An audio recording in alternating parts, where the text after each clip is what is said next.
Ahí la pueden ver ya. Sí, doctor. Ok. Entonces vamos a ver el tema de hipercalcemia. Muy bien. Entonces, hablando del metabolismo mineral, sabemos que el 99% del calcio se va a encontrar en el hueso. Solamente el 1% va a estar distribuido en los líquidos, tanto intra como extracelular. Sabemos que el calcio es el principal sustrato para la mineralización del hueso.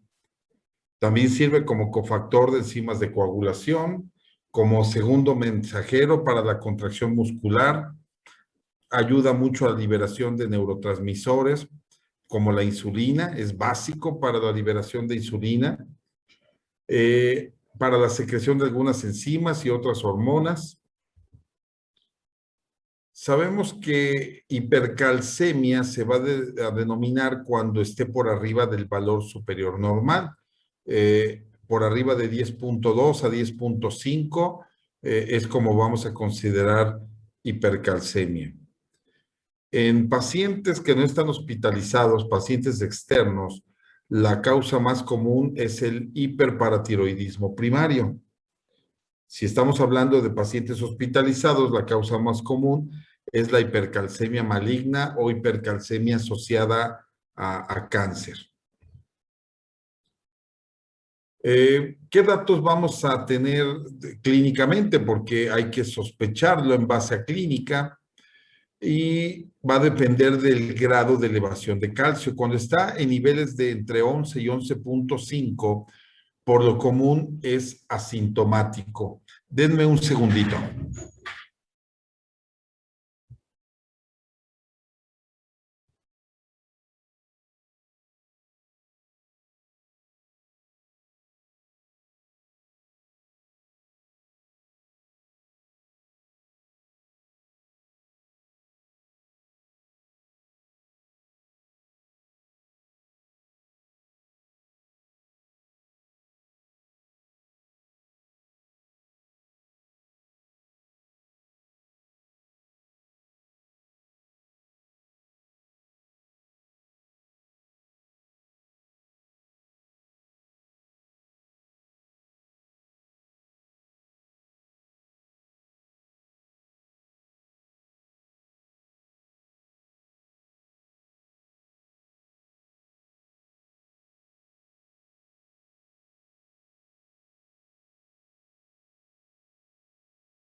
Listo, continuamos.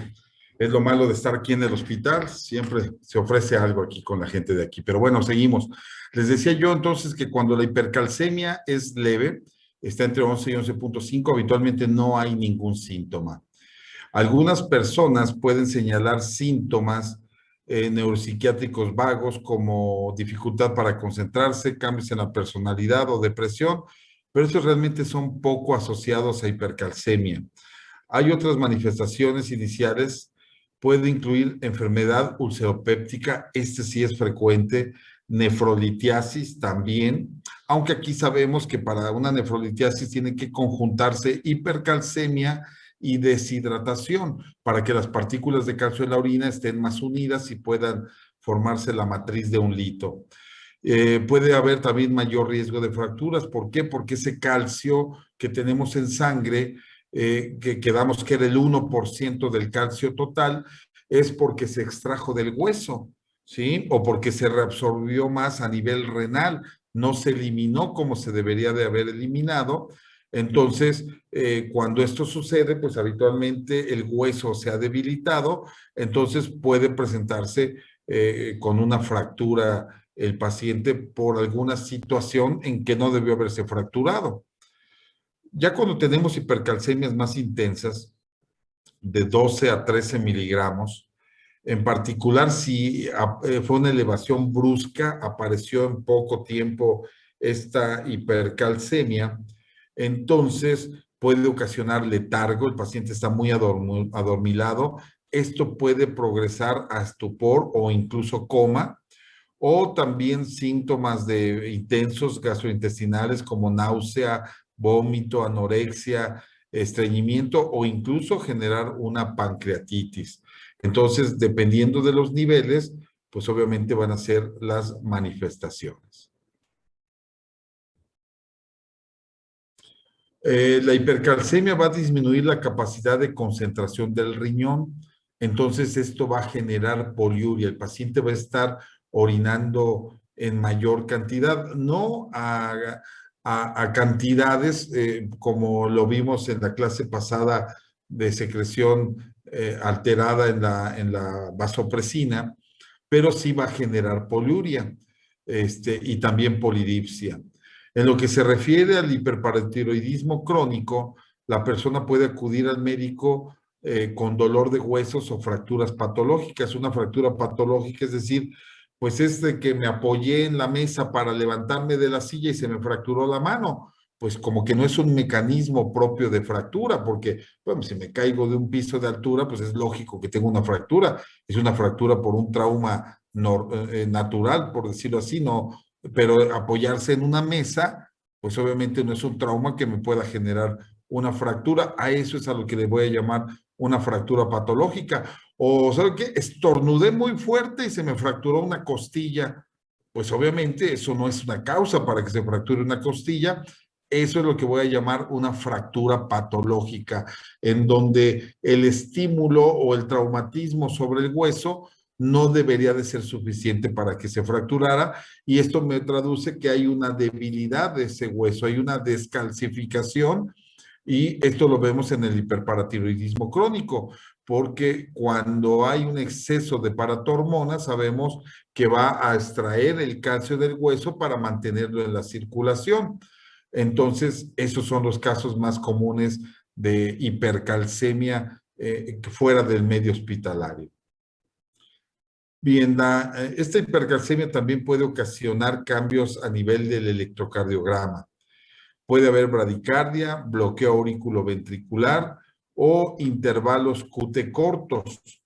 Los cambios en la calcemia pueden ser vigilados por un medio de un electrocardiograma. Cuando tenemos un paciente en el hospital con hipercalcemia severa, lo tenemos que conectar a un monitor cardíaco, y a medida que vayamos normalizando los niveles de calcio, pues vamos a ir viéndolo en el electrocardiograma. Ese es un punto importante que ustedes deben de conocer. Bien, cuando tenemos hipercalcemia tenemos que valorar los niveles de paratormona, ¿sí? Esto nos va a decir si ese calcio excesivo, esta hipercalcemia, es dependiente de la PTH o independiente de esta paratormona. Cuando tenemos paratormona mayor de 40 picogramos por mililitro, entonces vamos a decir que es una hipercalcemia dependiente de paratormona, y el diagnóstico, pues aquí está claro, es un hiperparatiroidismo primario, y hay que tratarlo como tal. Pero si la paratormona es menor de 30 o especialmente menor de 20 picogramos, entonces se trata de una hipercalcemia independiente, que no tiene nada que ver con la paratormona. Entonces habrá que buscar si no se trata de un cáncer o algún otro diagnóstico, pero descartamos el hiperparatiroidismo primario como causa de hipercalcemia, y aquí podemos ver las diferentes causas. Por ejemplo, perdón, manifestaciones, este es de manifestaciones. Aquí podemos ver que a nivel renal nos va a dar poliuria, polidipsia, litos en el riñón, nefrocalcinosis, en fin, esta lista se puede presentar. Lo más común es poliuria y polidipsia. Y a nivel gastrointestinal también lo más común es anorexia, náusea y vómito. A nivel musculoesquelético, el dolor de hueso y las fracturas patológicas es lo que más nos va a hacer llamar la atención. A nivel neurológico, la disminución en la concentración, la confusión, la fatiga, esto lo vamos a ver en casos más leves. Ya si el problema es mucho más grave, pues el paciente puede llegar al estupor o la coma. Y lo que les comentaba a nivel cardiovascular, el acortamiento de QT, la bradicardia, es lo que más nos va a dar alteraciones y debemos de vigilarlo en el hospital. Todo paciente que tiene una arritmia o una alteración en el QT debe de permanecer hospitalizado. El manejo debe de ser en una área de terapia intermedia y estar monitoreando al paciente. No lo podemos mandar a su casa y decirle, pues vamos a darle un aporte de calcio y venga después, ¿no? Este sí lo tenemos que manejar en el hospital. Hay otra causa de hipercalcemia, les decía yo, cuando no tenemos una elevación de paratormona, al contrario, está baja, pues debemos de buscar hipercalcemias secundarias. Y la secundaria, el tratamiento por litio, es un fármaco que se emplea para la depresión bipolar, es algo también más o menos frecuente, produce hipercalcemia en 10% de los pacientes. Entonces, hay que buscar si tiene el antecedente de tratamiento con litio. La hipercalcemia depende de la administración continua de litio. Por ejemplo, si se suspende, pues inmediatamente van a disminuir los niveles de calcio. Si se vuelve a dar el litio, vuelve a aparecer esta hipercalcemia.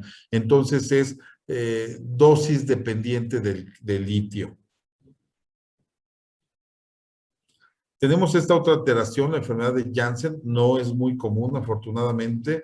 Es una mutación del receptor de la paratormona.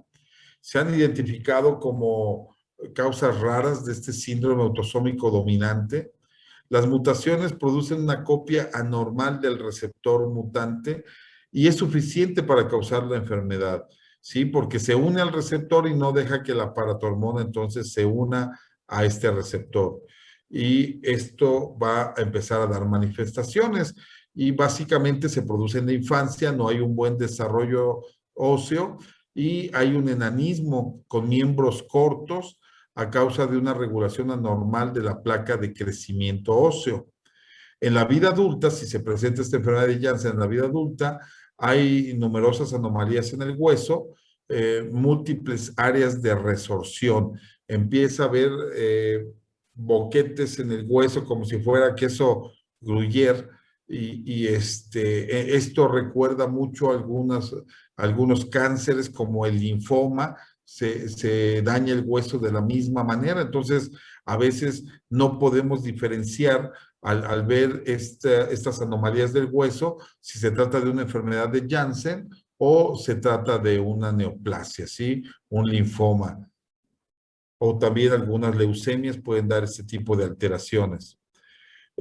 Normalmente va acompañada esta hipercalcemia en la enfermedad de Janssen. Hay hipercalcemia con una disminución del fosfato. Hay una hipofosfatemia y concentraciones reducidas o indetectables de paratormona. ¿Por qué razón? Porque tenemos mucha paratormona libre que no se puede unir a su receptor y entonces va a ser un feedback negativo y ya no se produce más paratormona. También tenemos la hipercalcemia hipocalciúrica familiar. Como el nombre lo dice, hipercalcemia, calcio elevado en sangre, con hipocalciuria, esto es calcio disminuido en orina. Esto quiere decir que todo el calcio que debería de estarse eliminando por la orina de manera normal se está reteniendo por el riñón y estamos teniendo un exceso en sangre.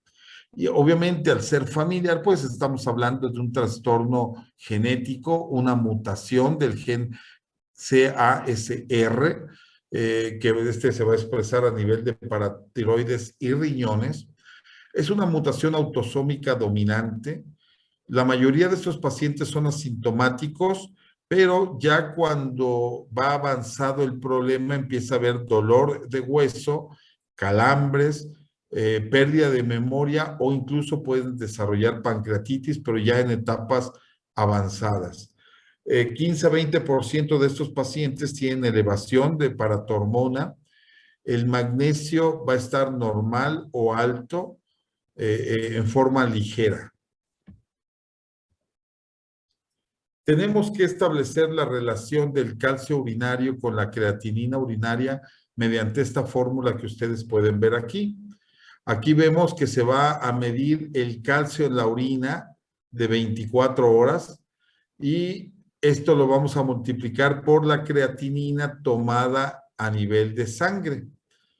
Este producto lo vamos a dividir por el calcio tomado a nivel de sangre multiplicado por la creatinina que se recolectó durante 24 horas. Entonces, hecha esta operación, si el resultado es mayor a 0.02, eso va a descartar la hipercalcemia hipocalciúrica familiar. Pero si el valor es menor de 0.01, entonces eso sugiere que ese es el diagnóstico. Así es como vamos a establecer este diagnóstico de hipercalcemia hipocalciúrica familiar. En pacientes que tienen vitamina D menor de 10 nanogramos por mililitro, esta es la vitamina D, la 25 hidroxi dihidrocolecalciferol. Cuando está baja no permite diferenciar si se trata de una hipercalcemia hipocalciúrica familiar o un hiperparatiroidismo primario. Entonces debemos medir también la vitamina D para ver que esté en valores normales que son por arriba de 30 nanogramos. Los pacientes con síntomas con esta enfermedad genética se van a beneficiar del tratamiento con Cinacalcet. Este es un mimético del calcio y lo vamos a utilizar de 30 a 90 miligramos diarios por 3 años y la respuesta es buena. También hay enfermedades granulomatosas que nos pueden dar hipercalcemia. La sarcoidosis es la más común de estas enfermedades granulomatosas. Nos va a causar esta hipercalcemia y va a ser por aumento en la síntesis de la vitamina D. Aquí nuevamente la vemos, la 1,25 de hidrocolecalciferol, por las células epitelioides dentro de los granulomas no caseificantes. Esto es una característica de la sarcoidosis. Entonces, niveles altos de esta vitamina D aumentan la absorción intestinal del calcio y aumentan la resorción ósea. Entonces, esto va a hacer que tenga menos calcio en la orina y más calcio en la sangre. Los pacientes van a tener hipercalciuria por aumento en la excreción de calcio. O sea, una vez que ya tengo elevación de calcio, ya tengo esta hipercalcemia, entonces sí se va a poder eliminar un poco por la orina, porque aquí no tenemos problema en el riñón, a diferencia de la enfermedad anterior, la genética, la de tipo familiar, en donde no se podía eliminar el exceso de calcio porque el riñón también está dañado por este gen. Entonces, aquí no. Ya cuando tengo una elevación de calcio, sí se va a poder eliminar un poco por la orina. El tratamiento de esta patología es con glucocorticoides. Habitualmente manejamos prednisona, 20 a 40 miligramos por día. Esto va a depender de cómo esté el cuadro clínico de la sarcoidosis. Pero también cuando tenemos PTH normal, que decimos es una hipercalcemia no dependiente de PTH, hay que buscar enfermedades granulomatosas. Y la hipercalcemia maligna está asociada al cáncer, que ocurre en el 30% de los pacientes con cáncer, y esto me indica un mal pronóstico. La sobrevida es de solamente 2 a 3 meses. Entonces, cuando tengo un paciente con cáncer y tengo una hipercalcemia severa, pues el pronóstico ya es muy malo. Es muy común que el cáncer de pulmón, de mama, del tracto urinario o el mieloma múltiple me vaya a generar esta hipercalcemia. Entonces, ya estos son datos de mal pronóstico. Y los síntomas de presentación cuando es una hipercalcemia maligna, habitualmente es con mucha fatiga, el paciente le cuesta trabajo moverse, no tiene fuerza para mantenerse en pie, está muy confuso, el paciente empieza a no reconocer lugares o familiares, se acompaña de náusea, vómito, no tiene hambre el paciente, hay mucho dolor óseo y por esta hipercalcemia se va a generar una poliuria, un poquito tratando de compensar esa hipercalcemia. Entonces son pacientes que van a tener mucha poliuria y así es como vamos a identificar esta hipercalcemia maligna. Bueno, entonces para el diagnóstico, pues es relativamente sencillo. Una vez que lo sospechamos, debemos de medir las concentraciones de calcio en sangre, ¿sí? Y hay que medir la albúmina, porque como la gran mayoría del calcio se va a unir a la albúmina, entonces muchas veces podemos tener resultados falsos.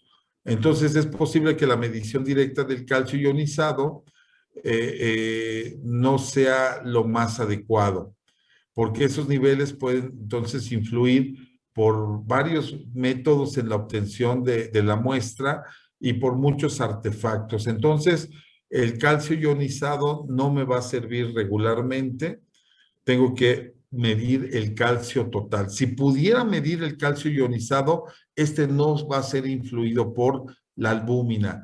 Pero como esto pocos laboratorios lo hacen, entonces tengo que medir el calcio total y la albúmina total para, mediante una pequeña formulita, corregir el calcio sérico. ¿Cómo se va a hacer? Cuando disminuye la concentración de albúmina, la concentración corregida de calcio se va a calcular al añadir 0.8 miligramos por 100 mililitros. Entonces, esta concentración de calcio, si tengo albúmina baja, al valor que yo tenga de calcio le voy a sumar 0.8. Y esto lo voy a hacer por cada gramo de albúmina que tenga disminuida. Y la cifra de referencia es de 4.1. Por ejemplo, si mi paciente tiene 4.1, entonces no voy a corregir el calcio, pero si me reportan albúmina de 3.1, entonces al valor que tenga yo de calcio le voy a sumar 0.8. Por el contrario, si yo tengo una albúmina por arriba, un incremento de albúmina, por ejemplo, la tengo en 6.1 o en 7.1, le voy a disminuir 0.8 al calcio sérico que me reporten. Entonces, así es como voy a corregir el calcio sérico. Una vez que corregido el calcio confirme que se trata de una hipercalcemia real, la siguiente prueba entonces es medir los niveles de PTH. Los incrementos en la hormona se van a acompañar habitualmente de hipofosfatemia. Entonces voy a tener aumento de PTH, aumento de calcio y fosfatos bajos. Además, hay que cuantificar los niveles de creatinina sérica para la función renal. Hay muchas fórmulas para la función renal. Se puede utilizar la de Crocov, la de CKD-EPI. Tenemos varias fórmulas. Ya después, cuando vean problemas renales, cuando lleven este módulo, pues verán las diferentes fórmulas que tenemos para calcular la tasa de filtración glomerular estimada. Entonces, para eso necesitamos la creatinina. Ya no utilizamos la creatinina de 24 horas para calcular la función renal porque es poco sensible. Estas fórmulas ya son más fáciles, más exactas y no tenemos que recolectar la orina de todo el día. Bien, ¿por qué razón? Porque si yo tengo una creatinina elevada, me traduce una función renal baja y por lo tanto no puede eliminar el calcio de manera correcta y puede contribuir al deterioro de la hipercalcemia. ¿Sí? Si aumentan los niveles de PTH o está inapropiadamente normal, porque cuando el calcio está bajo, la PTH debería de estar muy baja, pero si está normal, entonces se llama inapropiadamente normal. Entonces, cuando sucede que está inapropiadamente normal o alta, en el caso de aumento del calcio y menor nivel de fósforo, el diagnóstico siempre será de un hiperparatiroidismo primario. La razón calcio-creatinina. Esto es de la enfermedad genética que les comentaba, la hipercalcemia hipocalciúrica familiar. Ya dimos los valores para cuál nos va a confirmar el diagnóstico. Aquí en esta enfermedad sí tenemos que medir tanto el calcio como la creatinina a nivel sérico, pero también recolectar la orina de 24 horas para medir niveles de calcio y de creatinina y poder hacer este índice. Y bueno, el abordaje terapéutico. Pacientes con calcio sérico de menos de 12 habitualmente no requieren un tratamiento urgente, no tengo que hospitalizar a este paciente. Debo de evitar dietas que tengan gran contenido de calcio, debo de evitar que se trate al paciente con litio, evitar los diuréticos, evitar la deshidratación en general, y con eso puede ser muchas veces suficiente para que se normalice este valor de calcio. Ya cuando tengo un calcio más elevado, entre 12 y 14, mismas indicaciones anteriores, tratar de evitar todo lo que ya habíamos mencionado, pero además tenemos que manejar al paciente con soluciones intravenosas para diluir los niveles de calcio. Esta es una medida rápida. Si yo pongo 1 litro de solución, pues ya tengo 1 litro más de suero en sangre y obviamente los niveles de calcio se van diluyendo. Pero además tengo que utilizar bifosfonatos, sobre todo si hay síntomas neurológicos como letargia o coma, porque estos me van a dar buen resultado. Entonces puedo utilizar alendronato o risedronato. Hay varios bifosfonatos que tenemos disponibles en nuestro país. Los pacientes que tienen más de 14 de calcio, ya es una concentración muy severa. Tenemos que utilizar una solución salina al 0.9%, en una cantidad importante, 200 a 300 mililitros por hora, ajustando para mantener un gasto urinario, un volumen urinario entre 100 a 150 mililitros por hora. O sea, tenemos que provocar una diuresis excesiva. Vamos a utilizar ácido solendrónico, 4 miligramos, también en infusión intravenosa. Debemos de evitar suplementos de calcio y vitamina D. Y si no mejora o empeora esa hipercalcemia y llega a valores por arriba de 14 miligramos, entonces se tiene que hemodializar al paciente para tratar de eliminar el calcio. Entonces, para concluir este tema, 90% de los casos son secundarios a un problema de paratiroides, a un hiperparatiroidismo primario o a un cáncer. El calcio debe de corregirse de acuerdo a los niveles de albúmina para tener niveles más exactos de calcio. Debe confirmarse siempre la hipercalcemia. La historia clínica va a ser muy importante para ver los antecedentes, ver cómo va la evolución, es fundamental, si es necesario, con un monitoreo electrocardiográfico. Y la paratormona nos permite diferenciar si se trata de un hiperparatiroidismo primario, que es la causa más frecuente, o una hipercalcemia secundaria, que es independiente a la PTH, y aquí ya estamos obligados a buscar otras causas de hipercalcemia, como vimos puede ser una neoplasia asociada a medicamentos como el litio, asociada a algún trastorno genético o alguna enfermedad granulomatosa. Bien, si la paratormona está debajo de 20, entonces hay que solicitar a este análogo del receptor de paratormona, porque esa puede ser la causa, y siempre también pedir niveles de vitamina D. Y el tratamiento pues va a depender de la causa y del grado de hipercalcemia, como vimos anteriormente. Entonces, hasta aquí con este tema de hipercalcemia. No sé si tengan alguna pregunta.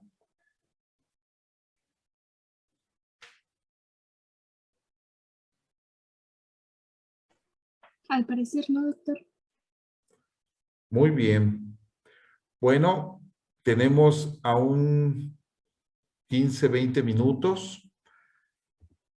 Vamos a ver el siguiente tema. Tenemos que volver a empezar.